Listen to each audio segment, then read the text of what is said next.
स्तोत्रं विनियोगः।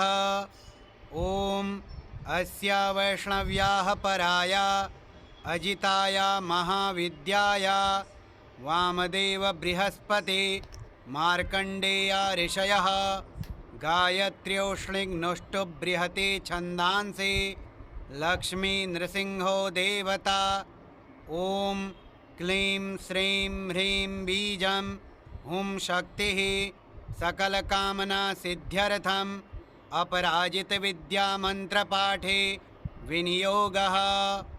ॐ नीलोत्पलदलश्यामां भुजङ्गाभरणान्वितां शुद्धस्फटिकसङ्काशां चन्द्रकोटिनिभाननां शङ्खचक्रधरां देवी वैष्णवीमपराजितां बालेन्दुशेखरां देवीं वरदाभयदायिनीं नमस्कृत्य पपाठैनां मार्कण्डेयो महातपाः। मार्कण्डेय उवाच शृणुष्वं मुनयः सर्वे सर्वकामार्थसिद्धिदाम् असिद्धसाधनीं देवीं वैष्णवीमपराजिताम्। ॐ नमो नारायणाय नमो भगवते वासुदेवाय नमोऽस्त्वनन्ताय सहस्रशीर्षाय क्षीरोदार्णवशायिने शेषभोगप्रियङ्काय गरुडवाहनाय अमोघाय अजाय अजिताय पीतवाससे।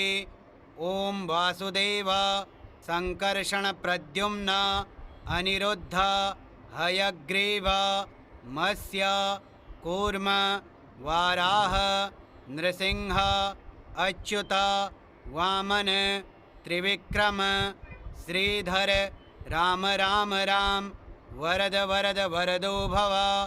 नमोस्तुते नमोस्तुते स्वाहा। ॐ असुर दैत्य यक्ष राक्षस भूत प्रेत पिशाच कूष्मांड सिद्ध योगिनी डाकिनी शाकिनी स्कंदग्रहान् उपग्रहान् नक्षत्रग्रहाश्चान्या हन हन पच पच मथ मथ विध्वंसय विध्वंसय विद्रावय विद्रावय चूर्णय चूर्णय शंखेन चक्रेण वज्रेण शूलेन गदया मुसलेन हलेन भस्मीकुरु कुरु स्वाहा।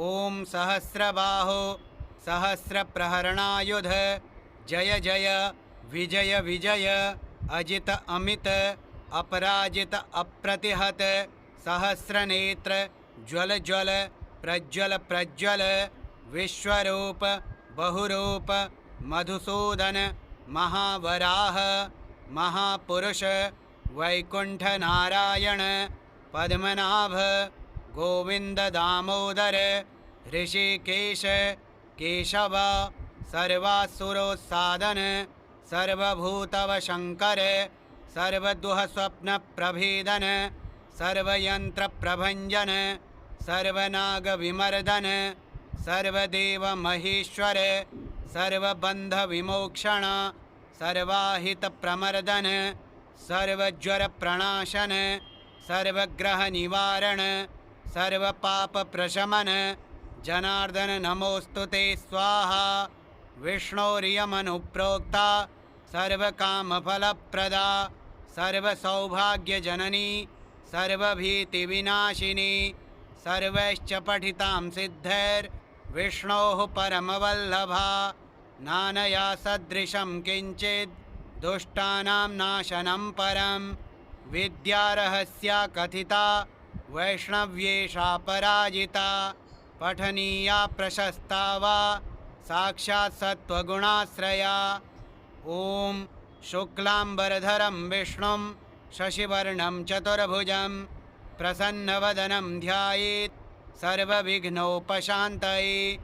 अथातः सम्प्रवक्ष्यामि ह्यभयामपराजितां या शक्तिर्मामकी वत्स रजोगुणमयी मता सर्वसत्त्वमयी साक्षात् सर्वमन्त्रमयी च या स्मृता पूजिता जप्ता न्यस्ता कर्मणि योजिता सर्वकामदुधावस्स शृणुष्वैतां ब्रवीमि ते य इमामपराजितां परमवैष्णवीमप्रतिहतां पठति सिद्धां स्मरति सिद्धां महाविद्यां जपति पठति शृणोति स्मरति धारयति कीर्तयति वा न तस्याग्निवायुवज्रो पलाशनिवर्षभयं न समुद्रभयं न ग्रहभयं न चौरभयं न शत्रुभयं न शापभयं वा भवेत्।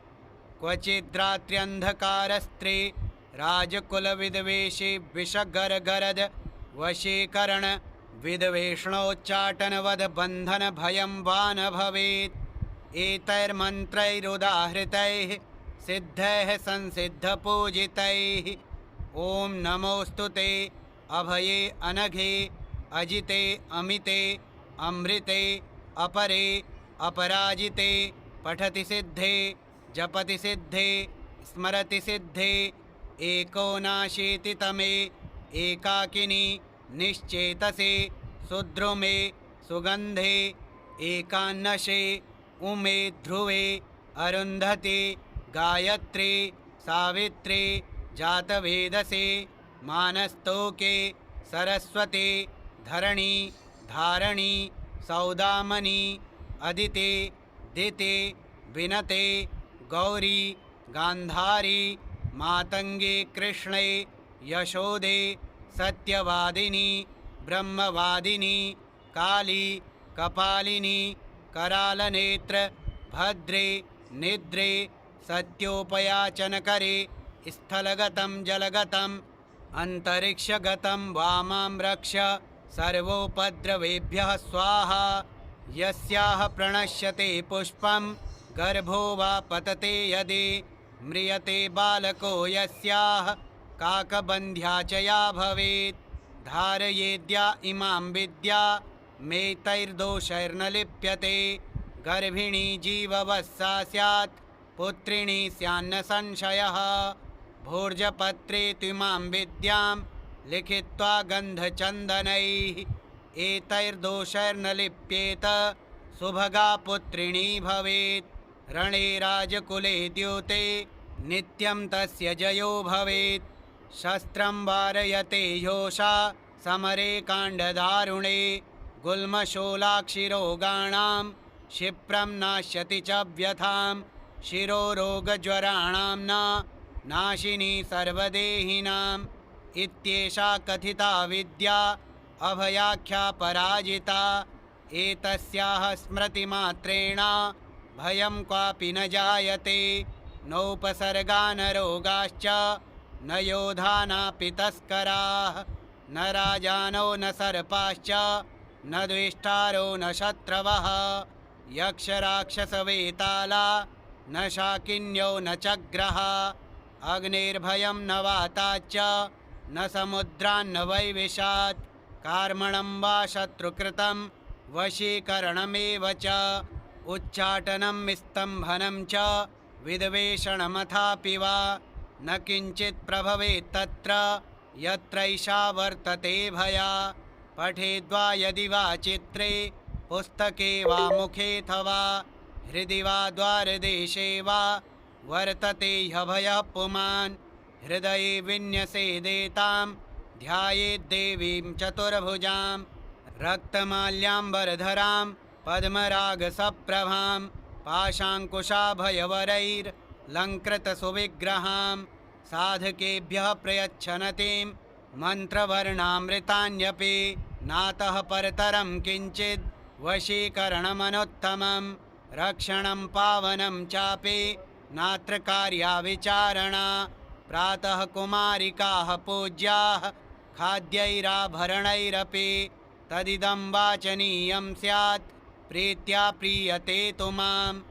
ॐ अथातः सम्प्रवक्ष्यामि विद्यामपि महाबलां सर्वदुष्टप्रशमनीं सर्वशत्रुक्षयङ्करीं दारिद्र्यदुःखशमनीं दौर्भाग्यव्याधिनाशिनीं भूतप्रेतपिशाचानां यक्षगन्धर्वरक्षसां डाकिनी शाकिनी स्कन्धा कूष्माण्डानां च नाशिनीं महारौद्रीं महाशक्तिं सद्यः प्रत्ययकारिणीं गोपनीयं प्रयत्नेन सर्वस्वं पार्वतीपतेः तामहं ते प्रवक्ष्यामि सावधानमनः शृणु। एकह्निकं द्वयह्निकं च चातुर्थिकार्धमासिकं द्वैमासिकं त्रैमासिकं तथा चातुर्मासिकं पाञ्चमासिकं षाड्मासिकं वातिकपैतिकज्वरं श्लैष्मिकं सान्निपातिकं तथैव सततज्वरं मौहूर्तिकं पैत्तिकं शीतज्वरं विषमज्वरं द्वयह्निकं त्र्यह्निकं चैव ज्वरमेकह्निकं तथा क्षिप्रं नाशयते नित्यं स्मरणाद् पराजिता। ॐ ह्रीं हन हन काली शर्षर गौरी धम धम विद्ये आले ताले माले गन्धे बन्धे पच पच विद्ये नाशय नाशय पापं हर हर संहारय वा दुह स्वप्न विनाशिनी कमलस्थिते विनायक मातः रजनीसन्ध्ये दुन्दुभिनादे मानसवेगे शङ्खिनी चक्रिणी गदिनी वज्रिणी शूलिनी अपस्मृत्युविनाशिनी विश्वेश्वरी द्रविणी द्राविणी द्रविणी द्राविणी केशवदयिते पशुपतिसहिते दुन्दुभिदमनि दुर्मद्दमनि शबरिकिराति मातङ्गे। ॐ द्रं द्रं ज्रं ज्रं क्रं क्रं तुरु तुरु ॐ द्रं कुरु कुरु ये मां द्विषन्ति प्रत्यक्षं परोक्षं परोक्षं वा तान् सर्वान् दम दम मर्दय मर्दय तापय तापय गोपय पातय पातय शोषय शोषय उत्साद उत्सादव ब्रह्माणि वैष्णवी माहेश्वरी कौमारी वाराही नारसिंही ऐन्द्री चामुण्डे महालक्ष्मी वैनायिकी औपेन्द्री आग्नेयी चण्डी नैऋते वायव्ये सौम्ये ऐशानी ऊर्ध्वमधोरक्ष प्रचण्डविद्ये इन्द्रोपेन्द्रभगिनी। ॐ नमो देवी जय विजये शान्ति स्वस्ति तुष्टिपुष्टिविवर्धिनी कामाङ्कुशे कामदुघे सर्वकामवरप्रदे सर्वभूतेषु मां प्रियं कुरु कुरु स्वाहा आकर्षणी आवेशनी ज्वालामालिनी रमणी रामणी धरणी धारणणी तपनी तापिनी मदनी मादिनी शोषणी सम्मोहिनी नीलपताके महानीले महागौरी महाश्रिये महाचान्द्रे महासौरे महामायूरी आदित्यरश्मि जाह्नवी यमघण्टे किणिकिणि चिन्तामणि सुगन्धे सुरभे सुरासुरोत्पन्ने सर्वकामदुघे यद्यथा मनीषितं कार्यं तन्मं सिद्ध्यतु स्वाहा। ॐ स्वाहा ॐ भूः स्वाहा ॐ भुवः स्वाहा ॐ स्वः स्वाहा ॐ महः स्वाहा ॐ जनः स्वाहा ॐ तपः स्वाहा ॐ सत्यं स्वाहा ॐ भूर्भुवः स्वः स्वाहा। यत एव वा गतं पापं तत्रैव प्रतिगच्छतु स्वाहेत्योम् अमोघैषा महाविद्या वैष्णवी चापराजिता स्वयं विष्णुप्रणीता च सिद्धेयं पाठतः सदा एषा महाबला नाम कथिता ते पराजिता नानया सदृशी रक्षा त्रिषु लोकेषु विद्यते तमो गुणमयी साक्षात् रौद्री शक्तिरियं मता कृतान्तोऽपि यतो भीतः पादमूले व्यवस्थितः मूलधारे न्यसेदेतां रात्रावीनां च संस्मरेत् नीलजीमूतसङ्काशां तडित्कपिलकेशिकाम् उद्यदादित्यसङ्काशां नेत्रत्रयविराजितां शक्तिं त्रिशूलं शङ्खं च पानपात्रं च बिभ्रतीं व्याघ्रचर्मपरिधानां किङ्किणीजालमण्डितां धावन्तीं गगनस्यान्तः तादुकाहितपादकां दंष्ट्राकरालवदनां व्यालकुण्डलभूषितां व्यात्तवक्त्रां ललज्जिह्वां भ्रिकुटिकुटिलालकां स्वभक्तद्वेषिणां रक्तं पिबन्तीं पानपात्रतः सप्तधात्रीन् शोषयन्तीं क्रूरदृष्ट्या विलोकनात् त्रिशूलेन च तज्जिह्वां कीलयनतीं मुहुर्मुहुः पाशेन बद्ध्वा तं साधमानयन्तीं तदन्तिके अर्धरात्रस्य समये देवीं ध्यायेन्महाबलां यस्य यस्य वदेन्नाम जपेन्मन्त्रं निशान्तके तस्य तस्य तथावस्थां कुरुते सापि योगिनी।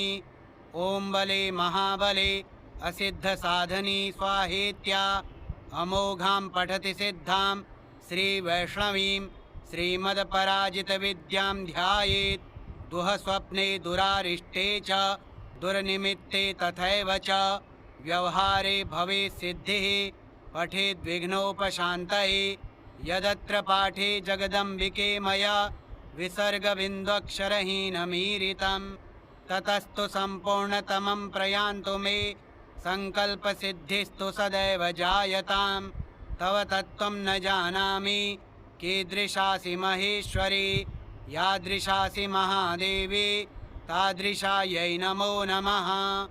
ॐ नीलोत्पलदलश्यामां भुजङ्गाभरणान्वितां शुद्धस्फटिकसङ्काशां चन्द्रकोटिनिभाननां शङ्खचक्रधरां देवी वैष्णवीमपराजितां बालेन्दुशेखरां देवीं वरदाभयदायिनीं नमस्कृत्य पपाठैनां मार्कण्डेयो महातपाः।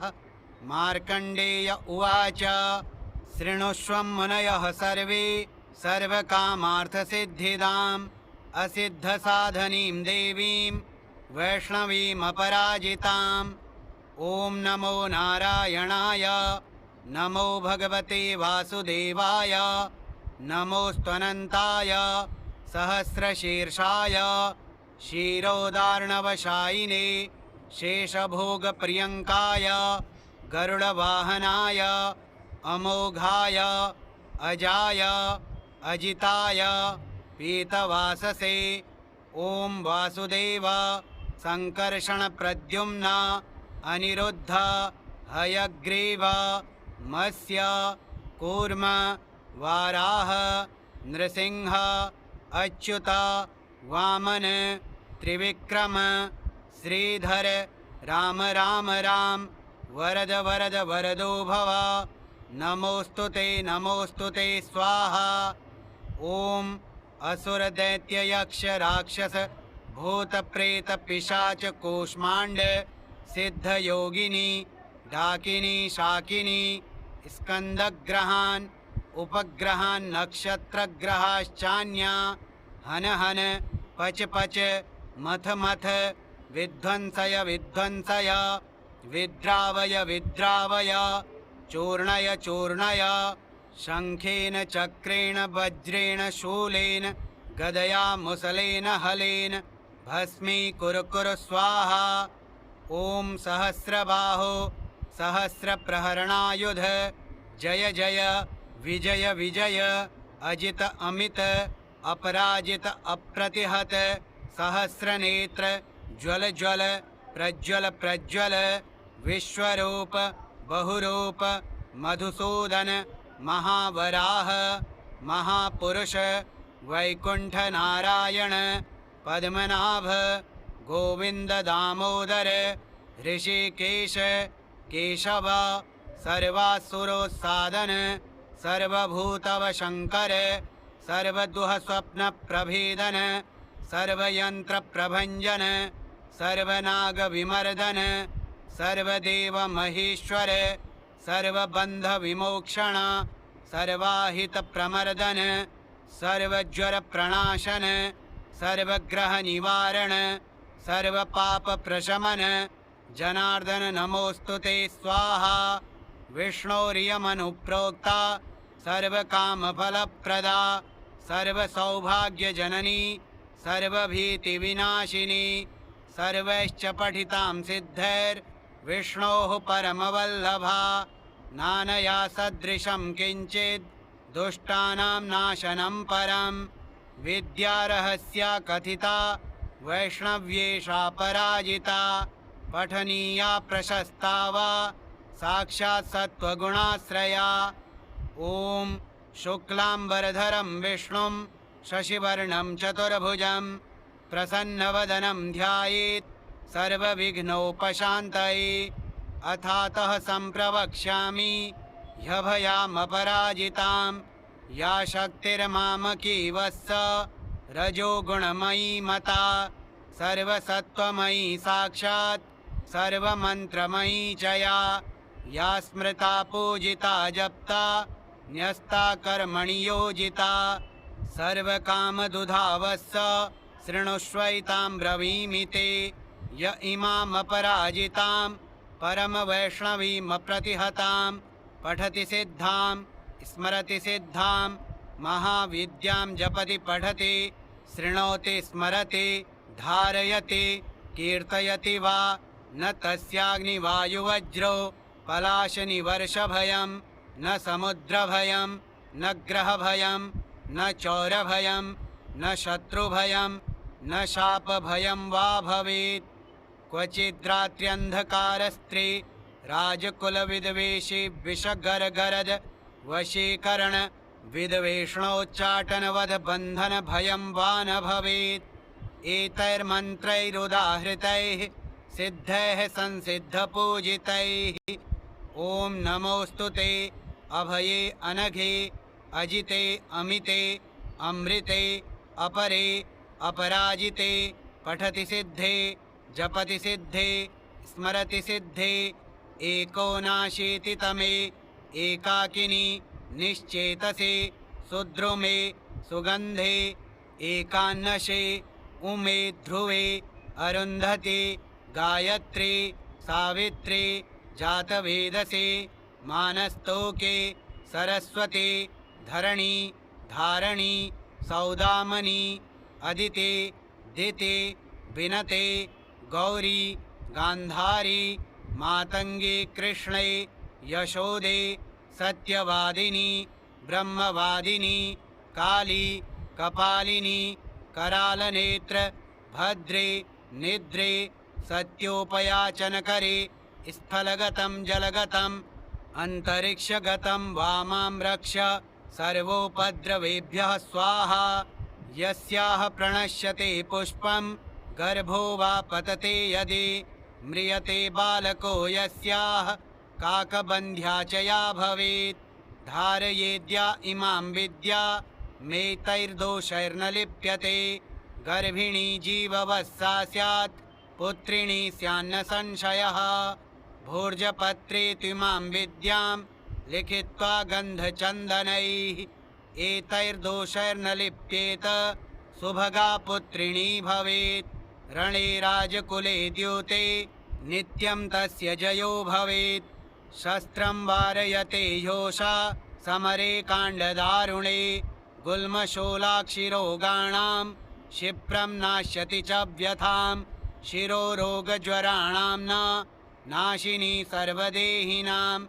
इत्येषा कथिता विद्या अभयाख्या पराजिता एतस्याः स्मृतिमात्रेण भयं क्वापि न जायते नोपसर्गा न रोगाश्च न योधा नापि तस्कराः न राजानो न सर्पाश्च न द्वेष्टारो न शत्रवः यक्षराक्षसवेताला न शाकिन्यो न चग्रहा अग्निर्भयं न वाताच्च न समुद्रान्न वैविशात् कार्मणं वा शत्रुकृतं वशीकरणमेव च उच्चाटनं स्तम्भनं च विद्वेषणमथापि वा न किञ्चित् प्रभवेत् तत्र यत्रैषा वर्तते भया। पठेद्वा यदि वा चित्रे पुस्तके वा मुखेऽथवा हृदि वा द्वारदेशे वा वर्तते ह्यभयः पुमान्। हृदये विन्यसेदेतां ध्यायेद्देवीं चतुर्भुजां रक्तमाल्याम्बरधरां पद्मरागसप्रभां पाशाङ्कुशाभयवरैर्लङ्कृतसुविग्रहां साधकेभ्यः प्रयच्छनतीं मन्त्रवर्णामृतान्यपि नातः परतरं किञ्चिद् वशीकरणमनुत्तमं रक्षणं पावनं चापि नात्र कार्या विचारणा प्रातः कुमारिकाः पूज्याः खाद्यैराभरणैरपि तदिदं वाचनीयं स्यात् प्रीत्या प्रीयते तु माम् ॐ अथातः सम्प्रवक्ष्यामि विद्यामपि महाबलां सर्वदुष्टप्रशमनीं सर्वशत्रुक्षयङ्करीं दारिद्र्यदुःखशमनीं दौर्भाग्यव्याधिनाशिनीं भूतप्रेतपिशाचानां यक्षगन्धर्वरक्षसां डाकिनी शाकिनी स्कन्ध कूष्माण्डानां च नाशिनीं महारौद्रीं महाशक्तिं सद्यः प्रत्ययकारिणीं गोपनीयं प्रयत्नेन सर्वस्वं पार्वतीपतेः तामहं ते प्रवक्ष्यामि सावधानमनः शृणु एकाह्निकं द्वयह्निकं च चातुर्थिकार्धमासिकं द्वैमासिकं त्रैमासिकं तथा चातुर्मासिकं पाञ्चमासिकं षाड्मासिकं वातिकपैतिकज्वरं श्लैष्मिकं सान्निपातिकं तथैव सततज्वरं मौहूर्तिकं पैत्तिकं शीतज्वरं विषमज्वरं द्वयह्निकं त्रिह्निकं चैव ज्वरमेकाह्निकं तथा क्षिप्रं नाशयते नित्यं स्मरणाद् पराजिता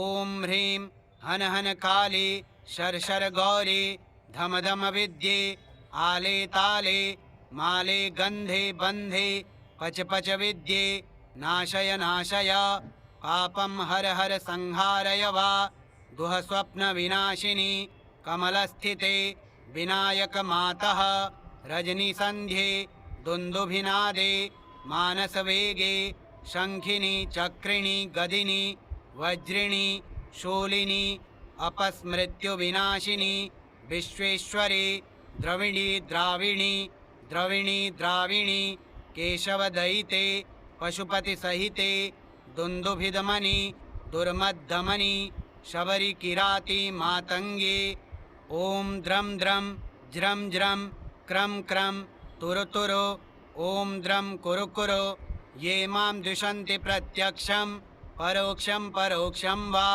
तान् सर्वान् दम दम मर्दय मर्दय तापय तापय गोपय पातय पातय शोषय शोषय उत्साद उत्सादव ब्रह्माणि वैष्णवी माहेश्वरी कौमारी वाराही नारसिंही ऐन्द्री चामुण्डे महालक्ष्मी वैनायिकी औपेन्द्री आग्नेयी चण्डी नैऋति वायव्ये सौम्ये ऐशानी ऊर्ध्वमधोरक्ष प्रचण्डविद्ये इन्द्रोपेन्द्रभगिनी ॐ नमो देवी जय विजये शान्ति स्वस्ति तुष्टिपुष्टिविवर्धिनी कामाङ्कुशे कामदुघे सर्वकामवरप्रदे सर्वभूतेषु मां प्रियं कुरु कुरु स्वाहा आकर्षणी आवेशनी ज्वालामालिनी रमणी रामणी धरणी धारणणी तपनी तापिनी मदनी मादिनी शोषणी सम्मोहिनी नीलपताके महानीले महागौरी महाश्रिये महाचान्द्रे महासौरे महामायूरी आदित्यरश्मि जाह्नवी यमघण्टे किणिकिणि चिन्तामणि सुगन्धे सुरभे सुरासुरोत्पन्ने सर्वकामदुघे यद्यथा मनीषितं कार्यं तन्मं सिद्ध्यतु स्वाहा ॐ स्वाहा ॐ भूः स्वाहा ॐ भुवः स्वाहा ॐ स्वः स्वाहा ॐ महः स्वाहा ॐ जनः स्वाहा ॐ तपः स्वाहा ॐ सत्यं स्वाहा ॐ भूर्भुवः स्वः स्वाहा